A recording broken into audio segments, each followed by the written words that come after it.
الحمد لله الحمد لله وكفى والصلاة والسلام على سيد الرسل وخاتم الأنبياء أما بعد فأعوذ بالله من الشيطان الرجيم بسم الله الرحمن الرحيم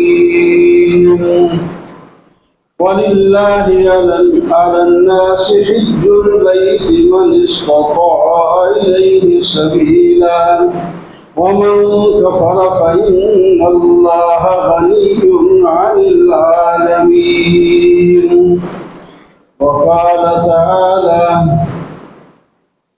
في مكان آخر الحج أشهر معلومات فمن فرض فيهن حجا فلا رفث ولا فسوق ولا جدال في الحج وما تفعلوا من خير يعلمه الله وتزودوا فإن خير الزاد التقوى واتقون يا أولي الألباب وقال تعالى في مقام آخر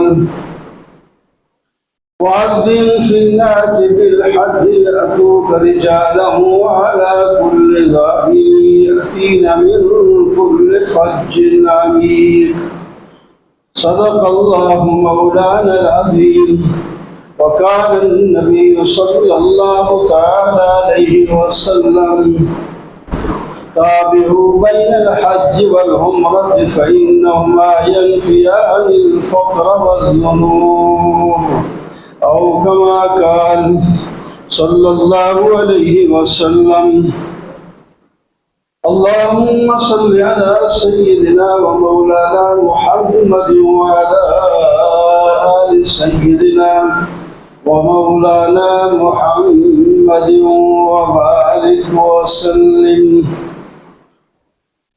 محترم و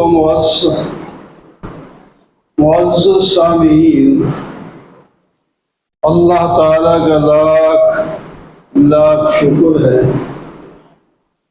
کہ وہ دن پھر آ گئے ہیں جن میں ثواب بڑھ جاتا ہے، نیکیوں کا ثواب بڑھ جاتا ہے۔ ذوالحجہ کا مہینہ شروع ہو چکا ہے، اس میں پہلے 9 دن روزے رکھنا ایسا ہے جیسا کہ کسی نے پورے سال کے روزے رکھے۔ ایک دن کے روزے کا ثواب سال کے روزے کا ثواب۔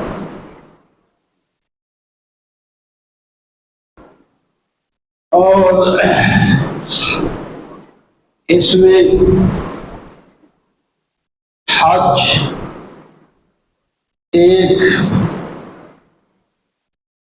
اسلام کا 5واں رکن ہے،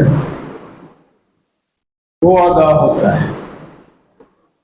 حج اس مہینے میں ادا ہوتا ہے اور اسی مہینے میں قربانی پیش کی جاتی ہے۔ اسی مہینے میں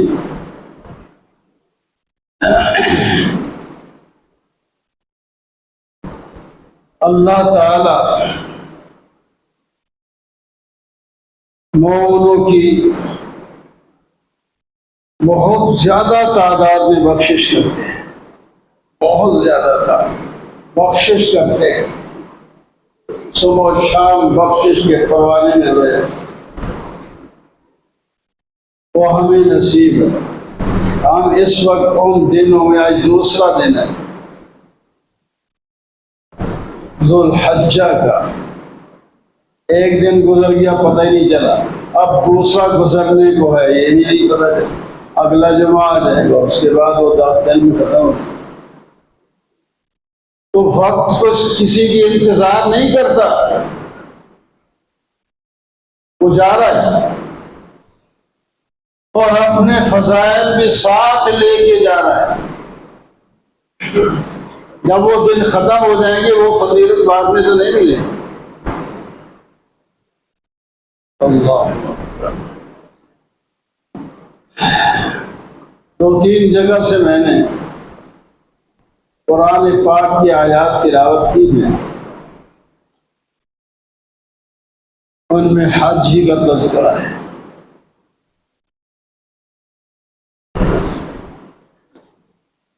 سورہ آل عمران میں اللہ تعالیٰ فرماتے ہیں وَلِلَّهِ عَلَى النَّاسِ حِجُّ الْبَيْتِ مَنِ اسْتَطَاعَ إِلَيْهِ سَبِيلًا، اللہ کے لیے لوگوں کے واسطے بیت اللہ کا حج کرنا ہے۔ جو لوگ وہاں تک آسانی سے پہنچ سکتے ہیں ان پر ایک دفعہ زندگی میں حج فرض ہوتا ہے۔ زندگی میں ایک دفعہ فرض ہوتا ہے حج، اور اس کو پہلی فرصت میں کرنا چاہیے۔ جس پر حج فرض ہو جائے اس کو پہلی فرصت میں حج ادا کر لینا چاہیے، کیونکہ یہ حج کے دن اس سال کے گزر گئے تو پھر سال میں وقفہ پڑ جائے گا، تو پتہ نہیں کہ اس کی زندگی ایک سال آگے ہے، اس کی نہیں۔ تو جو ہی استطاعت اللہ تعالیٰ عطا فرمائے تو فوراً اسی سال حج کر لینا چاہیے۔ باقی کام تو سال کے دوسرے دنوں میں بھی مہینوں میں بھی ہوتے رہتے ہیں، کریں، بہت سے کام نظر آتے ہیں کہ یہ بھی کر لیں، یہ بھی کر لیں، یہ بھی، لیکن ان کو اگر ان دنوں سے مؤخر کر دیا گیا تو پھر کر لیں گے، کوئی بات نہیں، لیکن حج تو نہیں کر سکے گی۔ اگلے سال زندگی ہوئی تو پھر انہیں دنوں میں ہوگا۔ اس واسطے پہلی فرصت میں حج، اور حج کا فائدہ ہی بڑا ہے، بہت بڑا فائدہ، بہت بڑا فائدہ۔ اللہ اکبر۔ حج انسان چاہتا ہے کہ میرا فقر ختم ہو جائے، بہت سے لوگ ہم سب چاہتے ہیں اچھا کاروبار ہو جائے، مال دولت آ جائے، اچھی زندگی گزرے، فقر ختم ہو جائے، غریبی ختم ہو جائے، خوشحالی آ جائے۔ اور مسلمان یہ چاہتا ہے دوسری چیز کہ میں جو آج تک گناہ کر چکا ہوں وہ معاف ہو جائیں، وہ ختم ہو جائیں، بس گناہ معاف ہو جائیں، فقر ختم ہو جائے تو آگے خوشحال زندگی بھی خوشحال، آخرت بھی خوشحال، موجو گناہ معاف ہو گئے، آگے مزہ ہوگا۔ اللہ پر تو حج سے یہ دونوں کام ہو جاتے ہیں۔ ابھی حدیث بھی میں نے خطبے میں پڑھی تھی، تابعوا بین الحج والعمرہ، حج اور عمرے کو لگاتار، فرض تو حج ایک ہے، عمرہ فرض ہے ہی نہیں سرے سے، لیکن ثواب بڑھے۔ حج اور عمرہ لگاتار کیا کرو، یہ دونوں فقر اور گناہوں کو ختم کر کے رکھ دیتے ہیں۔ آپ اتنی زندگی گزار چکے ہیں، آپ نے کسی حاجی یا عمرہ کرنے والے سے کبھی یہ نہیں سنا ہوگا کہ بھائی میں نے زندگی کی جمع پونجی لگا دی حج پر یا عمرہ پر، اب غریب ہو گیا ہوں، پریشان ہو گیا ہوں. یہ کوئی بھی حاجی یا عمرہ کرنے والا یہ بات کبھی بھی نہیں ہے. اس کا جو فقر ختم ہوتا ہے، اس کی حالت بدل جاتی ہے. جو مقبول حج اور عمرہ ہوتا ہے نا، اس حاجی کی، عمرہ کرنے والے کی حالت ہی بدل جاتی ہے. وہ تو جب آپ کو ملے گا دل چاہتا ہے میں اڑ کے پھر چلا جاؤں، میں اڑ کے پھر چلا جاؤں. اللہ تعالیٰ کوئی سبب بنائے پھر جاؤں، کوئی ضرورت ہے. وہ پہلے پیسے گزرے ہوئے پیسوں میں نہیں روتا. وہ تو کہتا ہے میں وہاں سے آ گیا ہوں، کیسے چلا جاؤں، مجھے پھر جانا ہے. اور اللہ تعالیٰ بعض دفعہ دوبارہ پہنچا بھی دیتے ہیں، پھر مسبب الاسباب پہنچ جاتا ہے، پھر لگاتار بعض دفعہ شروع ہو جاتا ہے. اس واسطے حج اور عمرہ خالص نیت اللہ کی رضا کے لیے ہو، اللہ کی رضا کے لیے، صرف تجارت کے لیے نہیں. کہ حج عمرے کا ویزا لگوایا، کرنا مقصد تجارت ہے.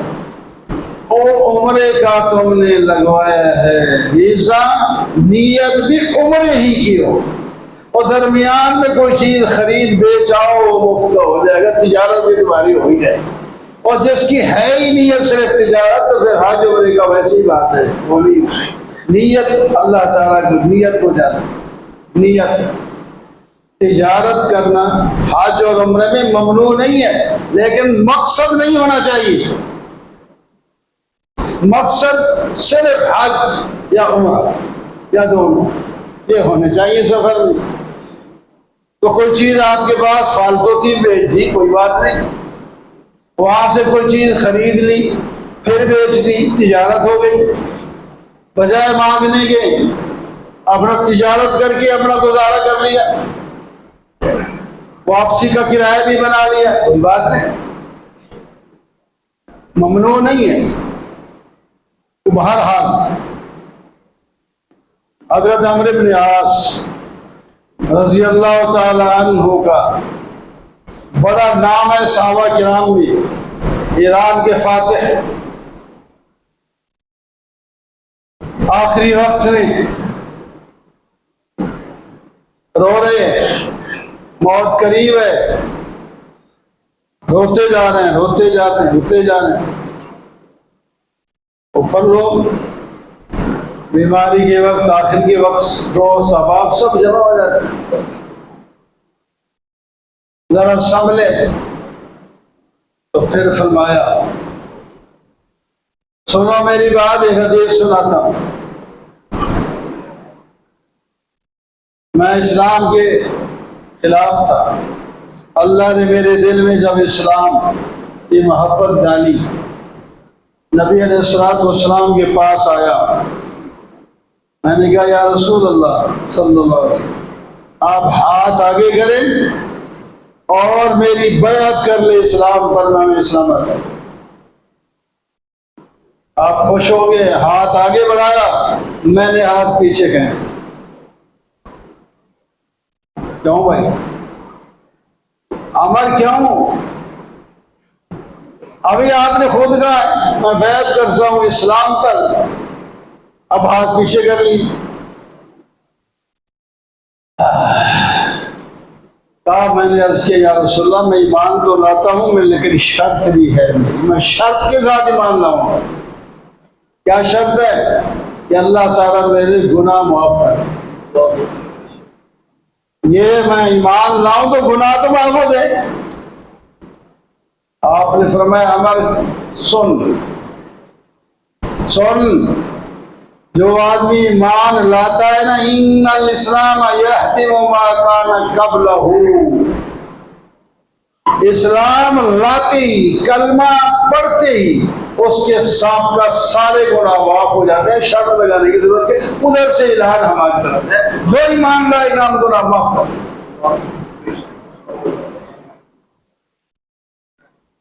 اور فرمایا ان الحجرت یہدم ما کان قبلہ. دوسری بات بھی سن، جو آدمی اپنی جگہ پر اسلام پر عمل نہیں کر سکتا رہا، اس نے اپنا وطن چھوڑا کہ دوسری جگہ آزادی سے اسلام پر عمل کر سکوں، تو ہجرت بھی اس کے ساتھ کا سارے گناہ معاف کر دیں، ہجرت سے بھی گناہ معاف ہو جائیں. اور تیسری بات فرمائی یہ بھی سن، جو آدمی حج اللہ کی رضا کے لیے کرے تو حج کی وجہ سے بھی اللہ تعالیٰ پہلے سارے گناہ معاف کر دے. یہ صرف، اور باقی توبہ سے دو، اللہ کا وعدہ ہے جو بھی توبہ کرے گا معاف کر دیں. یہ عمل ہے تین، ان اعمال سے بھی گناہ معاف ہو جائے.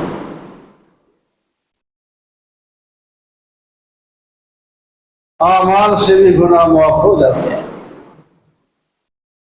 یہ ایسے عمل ہیں اللہ تعالیٰ خوش ہو. سب سے پہلا گھر، یہ دنیا جو آباد ہوئی ہے، سب سے پہلا گھر بیت اللہ ہے. ان اول بیت وضع للناس للذی ببکۃ مبارکا فیہ ھدی ورحمۃ اللہ. پہلا گھر جو رکھا گیا ہے لوگوں کے لیے، پہلا گھر جو بنایا گیا ہے تو وہ ہے مکہ میں. مکہ کو بکہ بھی کہتے ہیں. قرآن پاک میں مکہ کا لفظ بھی آتا ہے، یہاں بکہ کا لفظ ہے. مکہ سے مراد بھی مکہ ہی ہے. وہ گھر ہے بیت اللہ، سب سے پہلا گھر. اور بہت سی نشانیاں ہیں اللہ تعالیٰ کی اس گھر کے اندر. طوفان نوح میں جب شہید ہو گیا بیت اللہ یا اٹھا لیا گیا، تو پھر دوبارہ تعمیر حضرت ابراہیم علیہ السلام نے. حضرت ابراہیم باپ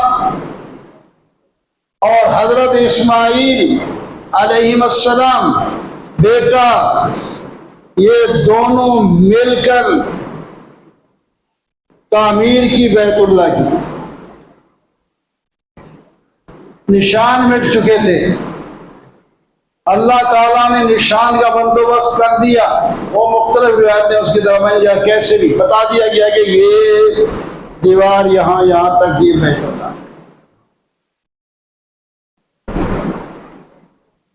دونوں نے دو نبی ہیں گھر کی، بیت اللہ کی تعمیر کر رہے ہیں. ایک مسترب پتھر لگا رہا ہے، مستری کا کام کر رہا ہے، دوسرا مزدور کا کام کر رہا ہے. اللہ. اور ساتھ بیت اللہ کی تعمیر کرتے جاتے ہیں. اور دعائیں پہلے پارے میں سورہ بقرہ پڑھیں، دعائیں کافی ہیں. وہ اب اس وقت نہیں ٹائم، دعائیں بھی مانگ رہے ہیں اپنے لیے، پوری امت کے لیے، اور رسول اللہ صلی اللہ علیہ وسلم کے لیے بھی مانگی. دعا مانگی. جب دعا سے اپنا تعمیر سے فارغ ہو گئے، اب گھر بن گیا، تو اللہ تعالیٰ نے فرمایا ابراہیم اب ذرا ایک اعلان کر دو کہ گھر بیت اللہ بن چکا ہے، حج کے لیے آ جاؤ. یا اللہ، جہاں میں کھڑا ہوں تو دور تک آبادی نہیں، یہاں تو پہاڑ ہے، خوش آبادی نہیں ہے دور دور تک، میری آواز کتنا جائے گی؟ اللہ فرمایا کس طرح جائے گی؟ جس طرح جائے گی اس کی طرف نہ جائے. آپ میرا حکم مان کر اعلان کر دیں، آواز میں پہنچا دوں. جہاں کوئی ہوگا زمین آسمان کے خلا میں یا دنیا میں یا روح یا روز میثاق میں، جہاں بھی ہوں گے آواز تو سب سن لیں گے. لیکن حج کو وہ آئے گا جو لبیک کہے گا. سن تو سب لیں گے، جو لبیک کہے گا اس آواز پر. وَأَذِّن فِي النَّاسِ بِالْحَجِّ، آپ حج کا اعلان کر دیں لوگوں میں. يَأْتُوكَ رِجَالًا، لوگ آئیں گے پیدل، پیدل چل چل کے آئیں گے. وَعَلَىٰ كُلِّ ضَامِرٍ، اور ان اونٹنیوں پر سوار ہو کے آئیں گے جو سفر کر کر کے کمزور اور دبلی پتلی ہو گئی ہوں گی. یأتین من کل فج عمیق، دور دراز کے راستوں سے آئیں گے. لیشہدوا منافع لہم، وہ حج کے لیے یہاں بیت اللہ کے پاس حاضر ہو کے نفع کمائیں گے، نفع کمائیں گے، نفع کمائیں گے، فائدے ہے. جس مسجد میں بیت اللہ ہے اس کو مسجد حرام کہتے ہیں. فرمایا جو آدمی اس مسجد میں ہی نماز پڑھ لے تو ایک نماز کا لاکھ کا ثواب دے. ایک نماز کہاں تھے، لاکھ کدھر، لاکھ نمازوں کا ثواب. یہ حاجی جاتے ہیں 40 دن، 45 دن، 38 دن، 20 دن جاتے، تو وہاں کتنی نمازیں، شوق ہوتا ہے وہاں تو ہر نماز مسجد کے اندر پڑھی. حالانکہ علماء کا یہ بھی فتویٰ ہے کہ صرف مسجد میں نہیں، پورے حرم میں لاکھ کا ثواب ملتا ہے. مسجد سے باہر بھی، ایک تو مسجد کی حدود بڑھ گئی ہیں یہاں تک، اس میں مسجد کا ثواب الگ ملتا ہے، لیکن جو لاکھ والا ثواب ہے وہ مسجد میں بھی ملتا ہے، جو باہر سڑک پہ کھڑے ہیں ان کو بھی ملتا ہے، جو دور دراز کھڑے ہیں ان کو بھی ملتا ہے. جہاں جہاں حرم کی حد ہے اس کے اندر جہاں بھی نماز پڑھیں گے ان کو لاکھ نماز کا ثواب ملے گا. تو لیکن پھر بھی کوشش ہر آدمی کی ہوتی ہے میں مسجد کے اندر جا کے نماز پڑھوں، بلکہ سین میں بھی نہ ہو، اندر بالکل چھت کے نیچے جا کے پڑھوں. پھر وہ شوق ہوتا ہے کہ کہاں جاؤں، اس سے بھی آگے مطاف میں، تاکہ بیت اللہ بالکل سامنے قریب ہو، جا کے نماز. ایک شوق ہوتا ہے یہاں سے کہ ہر ایک کو شوق ہونا چاہیے. تو حج بہت ایک عاشقانہ فعل ہے، عاشقانہ.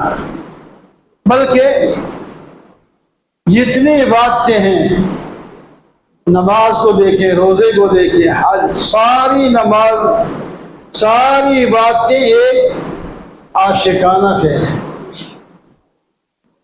ایک محبت والا فعل ہے، پیار والا کام ہے. پیار والا، جن کے اندر پیار نہیں اس کو یہ نماز بوجھ ہوتی ہے، نماز نہیں پڑھتا. وہی نماز ہو اذان کی انتظار میں گھر میں بیٹھا ہوتا ہے، کس وقت اذان آئے، اور کچھ انتظار بھی نہیں کرتے. اذان کا ٹائم ہو گیا، چل تیاری کر کے میں آج جب وہ اذان میں پہلے ہی مسجد میں، ایسے بھی لوگ ہوتے ہیں آ جاتے ہیں، ورنہ نہیں آتے وہ اذان سن کے.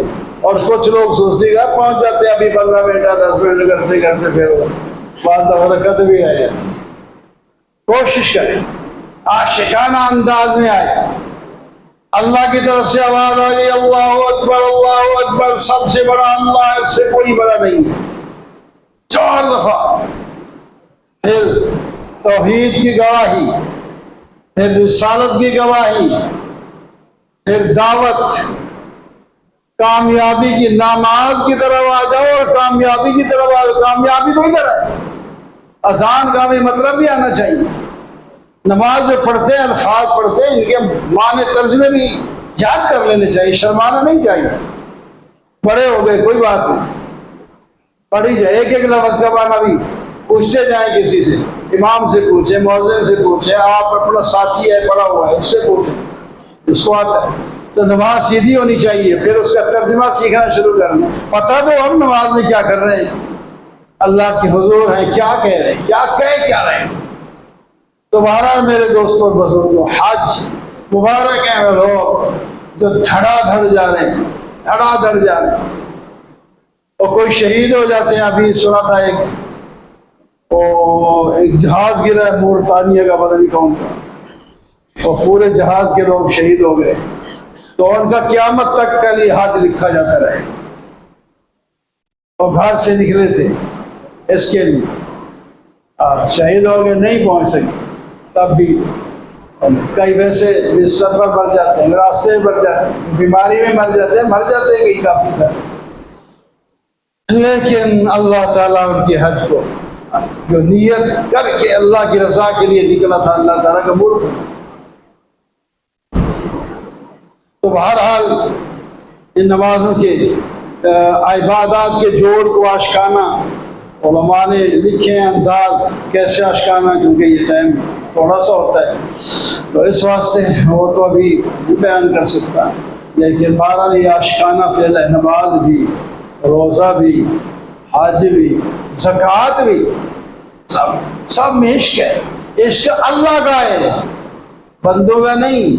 محبت اللہ کی ہے، اللہ کی محبت ہے اس میں، تب یہ کام کرتا ہے. جیب سے پیسے نکال کے دینا کوئی آسان کام نہیں ہوتا. جیب میں ڈالنا آسان ہوتا ہے، نکالنا مشکل ہوتا ہے. اور جس کو اللہ توفیق دیتا ہے، محبت ہوتی ہے، وہ دیکھتے بھی نہیں کر کے دیتے کہ کیا کوئی دیا. اسی طرح نماز میں کھڑے لوگ گھر جاتے ہیں، وہ بیٹھے وہ پڑھ جاتے. اللہ اکبر. ایک کلی کو کسی نے کہا یار یہ میرا سامان وہاں تک لے جانا ہے، اتنے پیسے لوں گا. کوئی بات نہیں، دوں گا، لیکن میری ایک شرط ہے، راستے میں جہاں اذان ہو گئی نماز کے لیے میں رک جاؤں گا، نماز پڑھ کے پھر آگے چلوں. کوئی بات نہیں. گئے تو راستے میں اذان ہو گئی، میں کہ بھائی میں ابھی یہاں نماز پڑھوں گا، یہ تیرا سامان ہے، نماز پڑھ کے آتا ہوں پھر جاؤں. نماز ہو گئی، لوگ باہر جا رہے ہیں، وہ نہیں آ رہا. وہ آیا، ابھی آیا، آ نہیں رہا. پھر آواز دی باہر سے، اور فلاں جو بھی نام ہوگا آتا کیوں نہیں؟ اس نے کہا جی وہ آنے نہیں دیتا، باہر نہیں آنے دیتا. کون کہاں روکتا ہے آپ کو؟ آنے نہیں دیتا. فرمایا وہ نہیں مجھے باہر آنے دیتا جو تمہیں اندر نہیں آنے دیتا. تو مالک تھا، تو اس سے پتہ کوئی شرط نہیں تھی، تو آ سکتا سارا کچھ کر، لیکن تو ادھر ہی کھڑا رہا. میں غلام ہونے کے باوجود، نوکر ہونے کے باوجود اللہ کی حاضری میں نے دے دی. اس واسطے جس کو اللہ نے مسجد میں آنے کی توفیق دی ہے وہ شکر ادا کرے گا. بڑے بڑے لوگ ہیں، پتہ نہیں کہاں کہاں بیٹھے عیش اڑا رہے ہیں، مسجد میں نہیں آ رہے. یہ اللہ کو ہم سے محبت ہے، تب اللہ نے ہمیں آنے کی توفیق دی ہے. شکر کریں. پھر اگلی نماز کی توفیق بھی جماعت کے ساتھ ہو جائے، پھر اگلی نماز کی توفیق بھی جماعت کے ساتھ ہو جائے، تو محبت سے. اور پھر دوسرے کام جو ہیں وہ تو حج ہوتا ہے وہاں مکہ مکرمہ میں جا کر. اور قربانی کا جو فعل ہے یہ پوری دنیا میں جہاں کہیں بھی ہے وہیں قربانی کرنا. اس کی تفسیر انشاءاللہ اور اگلا جمعہ بھی عید سے پہلے ہی آئے گا.